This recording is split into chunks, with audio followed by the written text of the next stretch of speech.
ये जो पैसों की गणित है ना, इसे समझना बहुत ही मुश्किल है। आप मेहनत करके जितना पैसा कमाओ उतना ही खर्चा हो जाता है और एंड में तो पता ही नहीं चलता है कि गया कहाँ, एकदम गायब हो जाता है। फिर लगता है एक पॉइंट के बाद कि इसको कहीं बचाना चाहिए, इन्वेस्ट करना चाहिए। लेकिन ये जो इन्वेस्टमेंट जैसी चीजें होती है ना, इसको सुनकर के दिल बैठ जाता है कि पता नहीं ये क्या है, ये कोई अलग ही बात होगी, बहुत ही मुश्किल सी और डिफिकल्ट सी।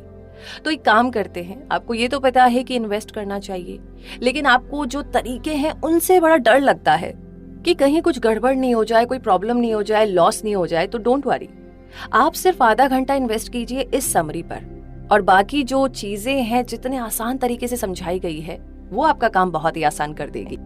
तो आइए जानते हैं इस समरी के बारे में, जिसका नाम है let's talk money, you have worked hard for it, now make it work for you, जिसे लिखा है मोनिका हलन ने।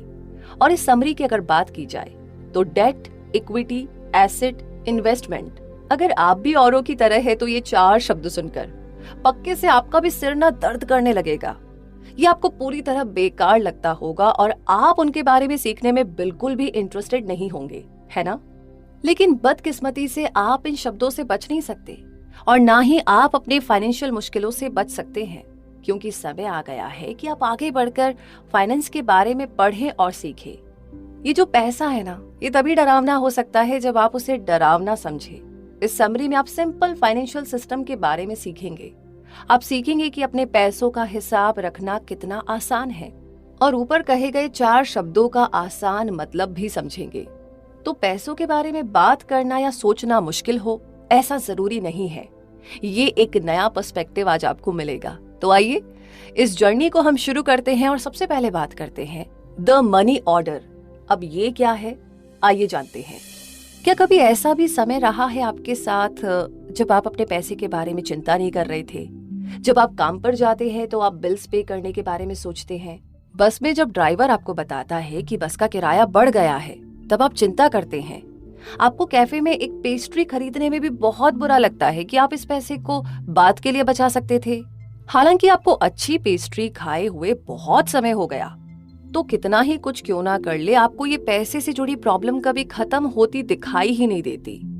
लेकिन इन सभी परेशानियों का हल है, सॉल्यूशन है। कोई भी अपने फाइनेंशियल मैटर को खुद हैंडल कर सकता है। इसे बहुत कॉम्प्लिकेटेड होने की जरूरत नहीं है। अपनी फाइनेंशियल लाइफ को एक पैसे के बक्से की तरह देखिए। अगर आपको आसान लगे तो आप इसे पिग्गी बैंक की तरह भी देख सकते हैं। आप उस मनी बैंक को अपनी कमाई से भर देते हैं और आप किराया, रोज के खर्चों और इमरजेंसी जैसे खर्चों के लिए उस बॉक्स से पैसे निकालते हैं। अक्सर महीने के आखिर में उस बॉक्स में कुछ पैसे बच जाते हैं। वो बचे हुए पैसे आपके बच्चों के कॉलेज के खर्चे या आपके रिटायरमेंट प्लान में जा सकते हैं। अब ज्यादातर लोग यहीं पर गलती करते हैं। उन्हें लगता है कि मनी बॉक्स में बचे हुए पैसे इन्वेस्टमेंट के लिए हैं। वो तुरंत से स्टॉक्स खरीदने के बारे में सोचते हैं या फिर अपने पेंशन प्लान में इन्वेस्ट करने के बारे में सोचते हैं। अब आप सोच सकते हैं कि क्या बचे हुए पैसे इस्तेमाल करने का यही सबसे अच्छा तरीका नहीं है? तो हाँ, ये सही तरीका है, लेकिन ये आपका सबसे पहला कंसर्न नहीं होना चाहिए। अगर आपके पास बचे हुए पैसे हैं तो आपको सबसे पहले इन्वेस्टमेंट के बारे में नहीं सोचना चाहिए। उस बचे हुए पैसे को मेडिकल इमरजेंसी, नौकरी चले जाने या किसी फैमिली मेंबर की डेथ जैसी इमरजेंसी के लिए संभाल कर रखने के बारे में सोचना चाहिए। इसलिए आपका पहला कंसर्न यही होना चाहिए कि ऐसे अनएक्सपेक्टेड समय के लिए, जिसे हम कहते हैं अड़ी भगत, उसके लिए आप कुछ पैसे अलग करके रखें। खास तौर पर उस समय के लिए जब आपको ज्यादा पैसों की जरूरत पड़ सकती है। तो मनी ऑर्डर को समझने के बाद अब बात करते हैं डोंट स्टैश दैट कैश। मतलब ये कि इस बुक की जो ऑथर है मोनिका, वो अपनी दोस्त अनु से बिल्कुल ऑपोजिट है। जहां पर मोनिका हर चीज प्लान करके एक मेथड के साथ करती है, वहीं पर अनु किसी चीज को प्लान नहीं करती और तुरंत से डिसीजन ले लेती है। अनु एक केयर फ्री सिंगल पेरेंट है। वो फ्रीलांस डिजाइनर के तौर पर अपनी कमाई पर जीती है। अनु को पैसे के बारे में बात करना बहुत ही बोरिंग लगता है और उनके पास बर्बाद करने के लिए समय भी नहीं है।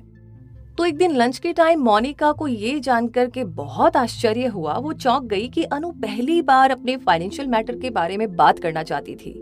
वो इस बात को लेकर के बहुत ज्यादा परेशान थी कि उन्हें नहीं पता था कि उनका पैसा जा कहाँ रहा है।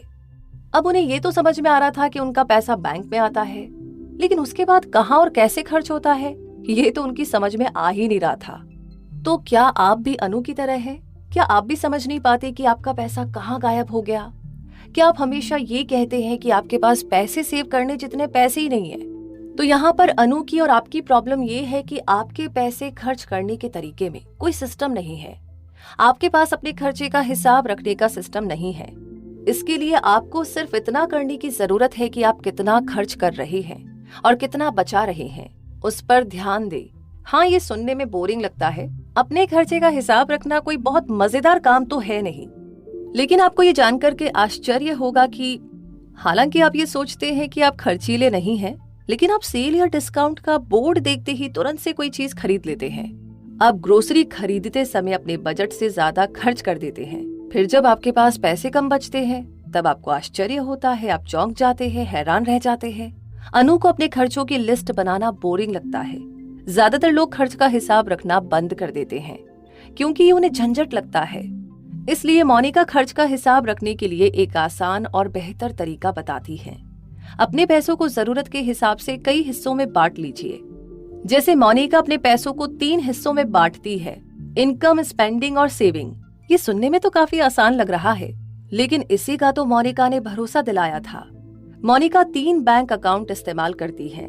उन 3 बैंक अकाउंट को उन्होंने अलग अलग नाम दिया है। वे नाम है इनकम अकाउंट, स्पेंडेड अकाउंट और इन्वेस्टेड अकाउंट। वैसे नाम में बहुत ताकत होती है। अब मान लीजिए कि आपके लॉन में रोज एक मुर्गा दौड़ता फिरता है। आप उस मुर्गे को बहुत पसंद करने लगते हैं और उसका नाम चीकू द चिकन रख देते हैं। अब सोचिए, क्या आप कभी चीकू को मारकर खा पाएंगे? मोनिका को नहीं लगता कि आप ऐसा कर पाएंगे। किसी भी चीज को एक आइडेंटिटी यानी पहचान देने के बाद उसे चोट पहुंचाने से हमें गिल्ट महसूस होता है। इसलिए मोनिका अपना बजट जल्दी से जल्दी बनाती है। जैसे ही उनकी सैलरी उनके इनकम अकाउंट में आती है, वो जरूरत के पैसे अपने स्पेंडेड अकाउंट में डालकर बाकी बचे हुए पैसे इन्वेस्टेड अकाउंट में डाल देती हैं। आप मोनिका के इस तरीके के बारे में शिकायत भी कर सकते हैं कि जैसे आपकी तो सैलरी बहुत कम है, लेकिन अगर आप ध्यान से सोचे तो आपको पता चलेगा कि सैलरी आपका इकलौता पैसे का सोर्स नहीं है। आपकी जिंदगी में छोटे छोटे बोनस भी आते हैं। जैसे आपका कोई रिश्तेदार आपको खाने पर बुलाए, जिससे आपका उस समय का खाने का खर्चा बच जाता है। आपके काम में आपको रिफंड या डिस्काउंट मिल जाए, या आपका कोई दोस्त आपसे लिए हुए उधार के पैसे लौटा दे, है ना? तो पॉइंट ये है कि कई बार हमें एक्स्ट्रा पैसे मिलते हैं। आपको ये ध्यान रखना चाहिए कि आप उसे तुरंत खर्च ना कर दें, बल्कि अपने इनकम अकाउंट में डालें। कोशिश करें जितना हो सके अपने हाथ में कैश ना रखें, क्योंकि जब आपके हाथ में कैश नहीं होता है तो उसे खर्च करने के चांसेस भी कम हो जाते हैं। ऑनलाइन बैंकिंग करना शुरू कीजिए, उससे चीजें आसान हो जाएगी। मोनिका के अनुसार आपको ये पहले 3 महीने करके देखना चाहिए। जैसे ही आपको सैलरी मिले आप उसे सभी अकाउंट में बांट दीजिए। फिर ध्यान दीजिए कि जो अमाउंट आपने स्पेंडेड अकाउंट में डाला है, क्या वो आपके लिए काफी है या फिर ये आपको थोड़ा सा कम लग रहा है? क्या आपके पास इन्वेस्टेड अकाउंट में जरूरत के जितना पैसा है? इनमें से कोई भी सिचुएशन क्यों ना आ जाए, अपने इन्वेस्टेड अकाउंट के पैसे अपने स्पेंडेड अकाउंट में ना डालें। पर सवाल ये है कि आपको ऐसा करने से क्या मिलेगा? ऐसा करने से ये हुआ कि मोनिका को समझ में आया कि वो महीने भर में कितना खर्च करती हैं और किस तरह छोटी छोटी खरीदारी में भी पैसे का एक बड़ा हिस्सा खर्च हो जाता है। आगे चलकर इससे उन्हें ये भी समझने में मदद मिली कि वो इन्वेस्टेड अकाउंट में कितना पैसा डाल सकती हैं। मोनिका को ये समझ में आया कि अगर वो कोशिश करे तो वो काफी पैसे बचा सकती है, और ये सब आप पर भी लागू होता है। पैसे में लेबल लगाने को आप भी बिहेवियरल इकोनॉमिक्स के जरिए समझ सकते हैं। आपका ब्रेन उस लेबल को समझता है और आपको बेकार के पैसे खर्च करने से रोकता है। आपका ब्रेन आपको बताता है कि आप जो कर रहे हैं वो गलत है। इसे मेंटल अकाउंटिंग कहा जाता है। समय के साथ आप उन लेबल्स के साथ छेड़छाड़ करना नापसंद करने लगते हैं। तो इतना कर लेने के बाद अब बारी आती है फाइनली वी आर इन्वेस्टिंग। जी हाँ, आपकी तरह मोनिका भी इन्वेस्टमेंट से कोई लेना देना नहीं रखना चाहती थी। उन्हें ये मुश्किल और डरावना लगता था, और साथ ही उन्हें ये भी लगता था कि उनके पास इन्वेस्ट करने के लिए काफी पैसे है ही नहीं। जैसा कि हमने पिछले चैप्टर में पढ़ा कि मोनिका के पास इन्वेस्ट करने के लिए पैसे थे, उन्हें सिर्फ अपनी फाइनेंशियल लाइफ को मैनेज करने की जरूरत थी। मोनिका भी आप ही की तरह स्ट्रगल कर रही थी। उन्हें भी अपने परिवार को सपोर्ट करना था। मोनिका और उनके पति की कमाई से उनका खर्चा मुश्किल से चल रहा था। एक नए शादीशुदा कपल होने के कारण उनके लिए घर चलाना मुश्किल हो रहा था। फिर उनकी एक बेटी हुई।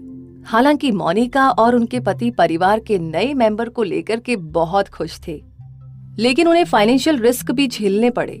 मोनिका जब भी काम पर जाती तो उन्हें अपने पास न पाकर उनकी बेटी रोने लगती। इसलिए मोनिका ने जॉब छोड़ने का फैसला किया। वो अपना पूरा ध्यान अपनी बेटी को देना चाहती थी। उनके परिवार और दोस्तों को लगा कि उनका दिमाग खराब हो गया है, लेकिन मोनिका को अपने फैसले पर कभी भी पछतावा नहीं हुआ। अपनी बेटी पर ध्यान देना ऐसा काम नहीं था जिसके लिए उन्हें कभी पछतावा हुआ हो। हाँ, ये उनके लिए मुश्किल जरूर था, क्योंकि घर में कमाने वाले सिर्फ उनके पति थे। हालांकि मोनिका इधर उधर के काम करके थोड़ा बहुत कमा लेती थी, लेकिन वो कमाई रेगुलर नहीं थी। वो दोनों अक्सर बाहर का खाना नहीं खा पाते थे, ना ही छुट्टियों में छुट्टी ले पाते थे। लेकिन मोनिका को ये पता था कि वक्त हमेशा ऐसा नहीं रहेगा, और उनकी जिंदगी में भी बदलाव आया। उस स्ट्रगल के दौरान मोनिका ने कुछ सीखा। मोनिका ने बहुत मेहनत करके पैसे खोज निकाले। ये सीख आप पर भी लागू होती है कि मुश्किल समय में आप भी पैसे पा सकते हैं। क्यों इतने सारे लोग इन्वेस्ट करने से घबराते हैं? आपको लगता है कि आपके पास इन्वेस्ट करने के लायक पैसे नहीं हैं, लेकिन ये कारण एकदम बकवास है। ये कहना ऐसा ही है जैसे कि आप कह रहे हो आप एक्सरसाइज शुरू करने के लिए फिट होने का इंतजार कर रहे हैं। जैसा कि हमने पहले बताया, अगर आप ठीक से खोजेंगे तो आपको हमेशा पैसे मिलेंगे, खास तौर पर तब जब आपको पैसे मिलते ही आप उस पर इनकम का लेबल लगा दे। मोनिका के अनुसार इस हिचकिचाहट का कारण है मीडिया, जो इन्वेस्टमेंट को गलत ढंग से लोगों को दिखाता है। न्यूज और मूवीज में आप इन्वेस्टमेंट को एक लाइन की तरह स्क्रीन में ऊपर नीचे जाते देखते हैं। लोग बहुत तेजी से और कुछ चिल्लाकर भी बोलते हैं। वो ब्रोकर, स्टॉक और कई कॉम्प्लिकेटेड टर्म्स के बारे में बात करते हैं, लेकिन ये सब ट्रेडर के नजरिए से दिखाया जाता है। आप एक इन्वेस्टर है और दोनों में बहुत बड़ा फर्क है। तो इन्वेस्ट करने के बारे में ज्यादा जानने के लिए थोड़ा समय निकालें। याद रखें कि इसे इन्वेस्टर के तौर पर पढ़ें। ट्रेडर होना एक बिल्कुल ही अलग टॉपिक है। सवाल पूछने से डरे नहीं। इन्वेस्टर्स अक्सर इस बारे में अपनी एक्सपर्ट राय शेयर करने के लिए तैयार रहते हैं। मोनिका के अनुसार इन्वेस्टमेंट आपकी फाइनेंशियल प्रॉब्लम को सॉल्व कर सकते हैं। ये कुछ सवाल है जो आपकी इन्वेस्टमेंट जर्नी में गाइड का काम करेंगे। इसलिए खुद से पूछे, क्या ये इन्वेस्टमेंट आपको आने वाले 5 सालों में कार खरीदने में मदद कर सकता है? मुझे कितना इन्वेस्ट करना चाहिए? ये सवाल आपको गाइड नहीं कर सकता, क्योंकि इसका जवाब बहुत सी चीजों पर डिपेंड करता है। जैसे आप इन्वेस्ट क्यों करना चाहते हैं, कितने समय के लिए इन्वेस्ट करना चाहते हैं, वगैरह वगैरह। तो अपने इन्वेस्टमेंट करने के पर्पस को ज्यादा महत्व दीजिए, जिससे कि आपका दिमाग जल्द से जल्द मेंटल अकाउंटिंग करना शुरू कर दे। इन्वेस्ट करने का सबसे सही समय अभी है। ये बिल्कुल एक्सरसाइज करने की तरह है। आप जितनी जल्दी शुरू करेंगे उतनी ही जल्दी आप रिजल्ट देख पाएंगे। अगर इन्वेस्ट करना आपको अभी भी थोड़ा डरावना लगता है तो आप मेंटल अकाउंटिंग का तरीका इस्तेमाल कर सकते हैं। आप अपने इन्वेस्टेड अकाउंट को 3 हिस्सों में बांट सकते हैं: almost there, in some time और फार अवे।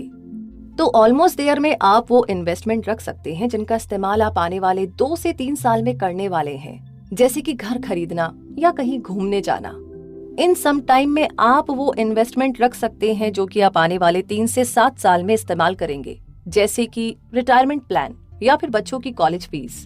फार अवे में आप ऐसे खर्चों के लिए इन्वेस्टमेंट रख सकते हैं जिनका आपको अभी अंदाजा नहीं है, जैसे कि रिटायरमेंट। हालांकि आपको लग रहा है कि आपको रिटायर होने में तो अभी बहुत टाइम है, लेकिन धीरे धीरे ही सही, रिटायरमेंट का समय करीब आ ही जाएगा। ये जानना कि आप अपना पैसा किस पर खर्च करेंगे आपको पैसे के मामले में समझदार बनाता है। वैसे एग्जैक्ट अमाउंट होना जरूरी नहीं है, अपने खर्चे का एक एस्टिमेट यानी अंदाजा होना भी काफी है। और इसी के साथ आगे बढ़ते हैं और बात करते हैं अब अगले चैप्टर की, जिसका नाम है लेट्स दी जार्गन इन्वेस्टिंग, यानी कि इन्वेस्टिंग को सिंपल भाषा में समझना। तो आइए इसे समझते हैं। एक दिन मोनिका बाल कटवाने के लिए अपने फेवरेट सैलून में गई। उनकी हेयर स्टाइलिस्ट क्लारा ने बातचीत के दौरान उन्हें बताया कि वो काफी परेशान है, क्योंकि उन्हें लगता है कि वो अपना पैसा सही तरीके से इस्तेमाल नहीं कर रही है। हालांकि वो एक कंफर्टेबल जिंदगी जी रही थी, लेकिन क्लारा को उससे ज्यादा कुछ चाहिए था, जिस कारण से क्लारा अपने पैसों से और ज्यादा पैसे नहीं कमा पा रही थी। वही परेशानी शायद आपकी भी होगी। फाइनेंस के बारे में बात करना क्लारा को बिल्कुल पसंद नहीं था। उनके अकॉर्डिंग तो वो फाइनेंस को समझने के लिए बहुत ही बेवकूफ थी, कुछ भी उन्हें नहीं पता था। इससे मोनिका को ये समझ में आया कि इसी रीजन से बहुत से लोगों में फाइनेंशियल स्किल्स की कमी होती है। आप बस इसे सीखना ही नहीं चाहते हैं। आप जितने नासमझ होंगे लोग उतना ही आपका फायदा उठाएंगे। तो आपको नॉलेज के जरिए खुद को ताकतवर बनाना होगा। तो मोनिका इन्वेस्टमेंट से जुड़ी उन इम्पोर्टेंट चीजों के बारे में बता रही है जो आपको जाननी चाहिए।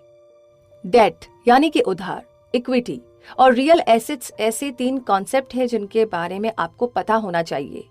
वो हर चीज जो आप उधार लेते हैं वो डेट होता है। किसी भी बिजनेस का मालिक होना और उससे जुड़े रिस्क को उठाना, उसे इक्विटी कहते हैं। डेट और इक्विटी को फाइनेंशियल एसेट्स कहा जाता है। वहीं रियल एसेट्स वो चीज है जिन्हें आप देख सकते हैं, जैसे कि सोना या रियल एस्टेट, मतलब जमीन और घर। अब आपके मनी बॉक्स में डेट, इक्विटी और रियल एसेट्स के लिए भी एक जगह होनी चाहिए। डेट क्या है ये आपको पहले से ही पता होगा। आपका घर, कार या क्रेडिट कार्ड लोन पर हो सकता है। लेकिन मोनिका के लिए इसका अलग ही मतलब है। मान लीजिए आप अपने बैंक में डिपॉजिट कर रहे हैं। बैंक आपके डिपॉजिट को एक उधार के रूप में देखेगा। आप उन्हें अपना पैसा रखने दे रहे हैं। इसका मतलब है आप उस पैसे को खर्च करने के समय को आगे बढ़ा रहे हैं। तो बैंक आपको ये समझदार काम करने और पैसे खर्च ना करने के लिए अवार्ड के तौर पर इंटरेस्ट देता है।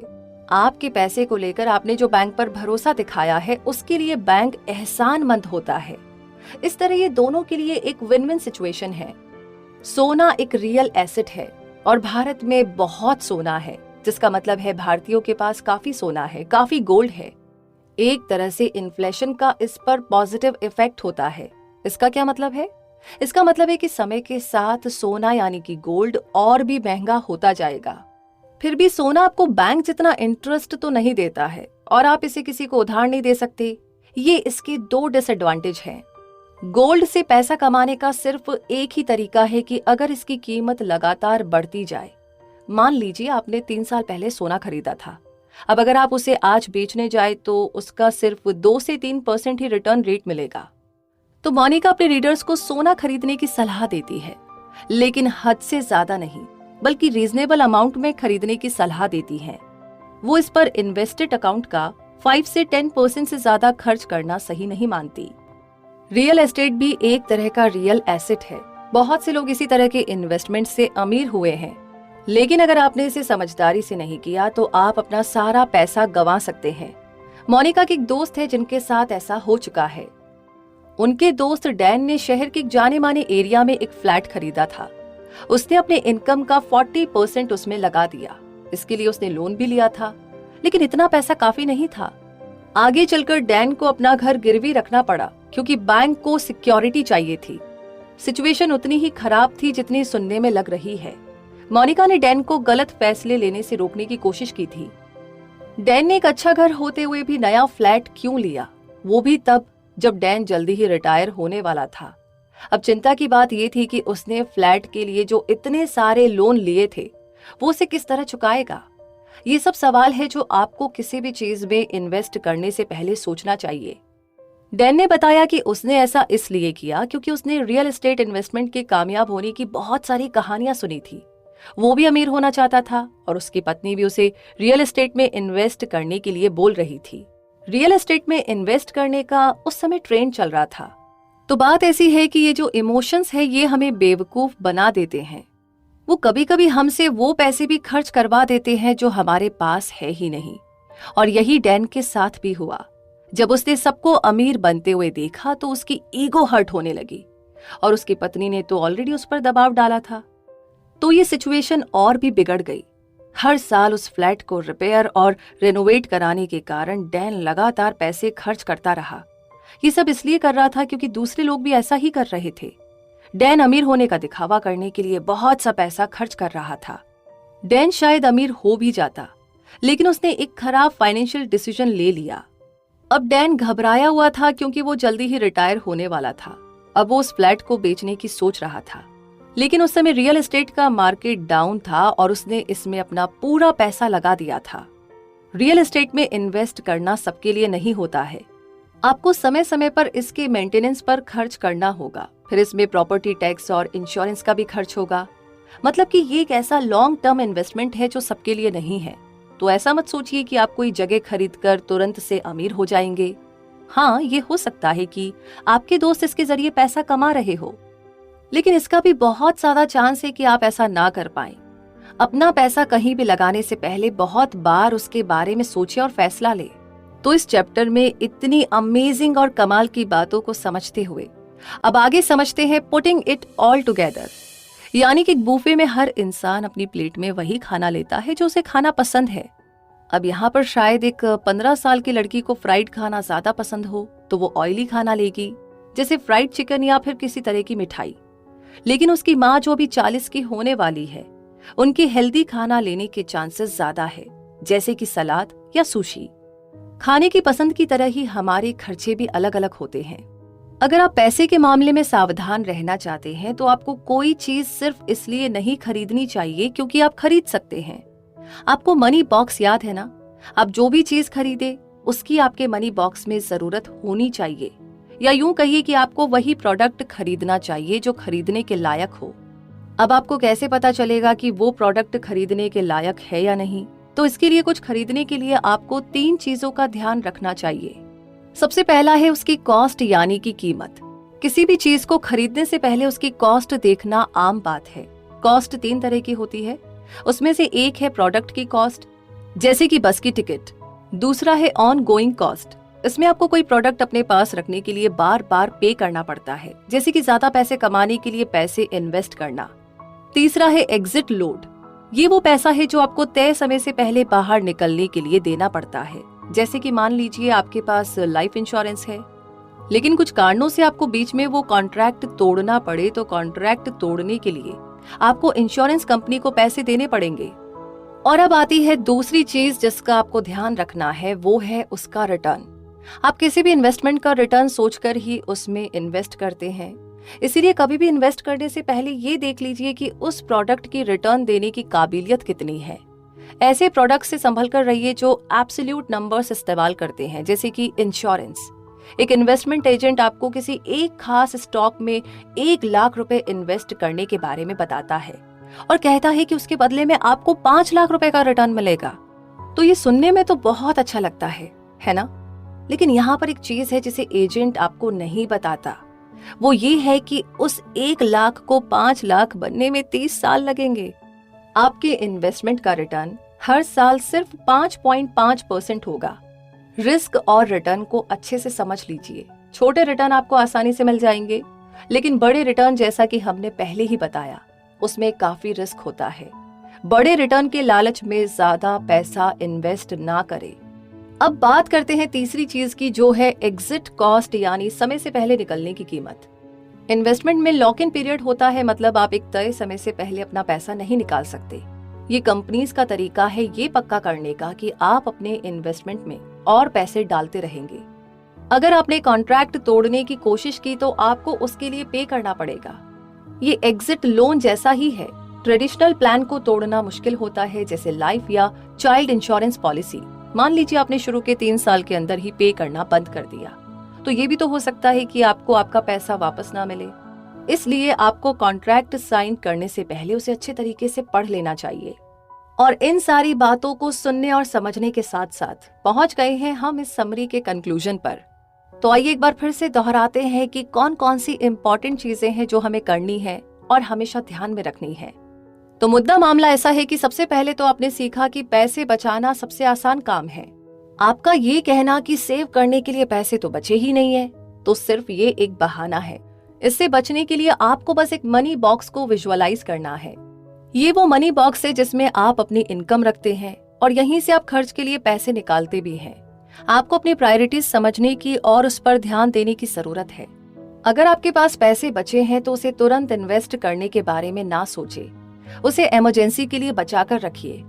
दूसरी चीज जो आपने सीखी वो ये है कि आप अपने फाइनेंशियल सेटअप के बारे में जितनी जल्दी सोचेंगे उतना अच्छा है। अपने पैसे के लिए एक सिस्टम बनाइए, उसे कॉम्प्लिकेटेड होने की जरूरत नहीं है। अपने पैसों को जरूरत के हिसाब से बांटे। मोनिका इसके लिए 3 कैटेगरी बताती है, इनकम, स्पेंडिंग और सेविंग। तीसरी चीज जो आपने सीखी वो है जानकारी की ताकत, यानी लर्निंग की पावर। आपको इन्वेस्टमेंट तब तक डरावना लगता है जब तक आप इसके बारे में जानकारी नहीं ले लेते। अपनी फाइनेंशियल नॉलेज को बढ़ाने के लिए थोड़ा समय निकालें, जैसे कि आप अभी निकाल रहे हैं। कंग्रेचुलेशंस। आगे चौथी चीज जो आपने सीखी वो ये है कि इन्वेस्टमेंट के 3 मेन फीचर्स होते हैं, डेट, इक्विटी और रियल एसेट्स। फायदेमंद इन्वेस्टमेंट पाने के लिए आपको इन तीनों टर्म्स के बारे में जानना होगा। सही जानकारी ना होने के कारण इन्वेस्टमेंट फेल हो जाते हैं। पांचवी चीज है ये जानना कि कोई भी प्रोडक्ट इन्वेस्ट करने के लायक है या नहीं। आपको उसकी कीमत यानी कॉस्ट, रिटर्न और तय समय से कॉन्ट्रैक्ट से बाहर निकलने की कीमत के बारे में सोच समझकर इन्वेस्ट करना चाहिए। फाइनेंशियल मैटर्स के बारे में सीखने के लिए थोड़ा समय निकालें। आप जितना कम जानेंगे, लोग उतना ही आपका फायदा उठाएंगे। और कम से कम इस बुक की ऑथर मोनिका और गीगल तो ये बिल्कुल नहीं चाहते हैं। नॉलेज ही असली पावर है। इसे अपने पैसे को बढ़ाने और खुद को ताकतवर बनाने के लिए इस्तेमाल कीजिए। और इन्हीं सारी बातों के साथ ये समरी यहीं पर कंप्लीट होती है। लेकिन आपकी और हमारी जर्नी यहीं से शुरू होती है। ये शुरुआत करना बहुत जरूरी है अगर हम अपनी लाइफ को अपने तरीके से जीना चाहते हैं। तो ये समरी आपको कैसी लगी? कौन सा कॉन्सेप्ट आपको बहुत अच्छा लगा? या ऑलरेडी आप किसी कॉन्सेप्ट को फॉलो कर रहे हैं? या कौन सी वो चीज है या लाइन है या कहानी है जिसने आपसे कहा कि बस बहुत हो गया, आज और अभी से ही इन्वेस्टमेंट नाम के इस शब्द से दोस्ती कर लेनी चाहिए। और दोस्ती करने से पहले इसे बारी बारी से जब जब टाइम मिले समझना भी चाहिए, राइट? दोस्ती करने से पहले हम समझते भी तो है ना। तो ये काम आपको करना है। बाकी गीगल टीम की मेहनत आपको पसंद आई हो, ये समरी आपको बहुत अच्छी लगी हो, तो प्लीज अपना ढेर सारा प्यार भर भर के आप दे सकते हैं गूगल प्ले रिव्यूज में। इसके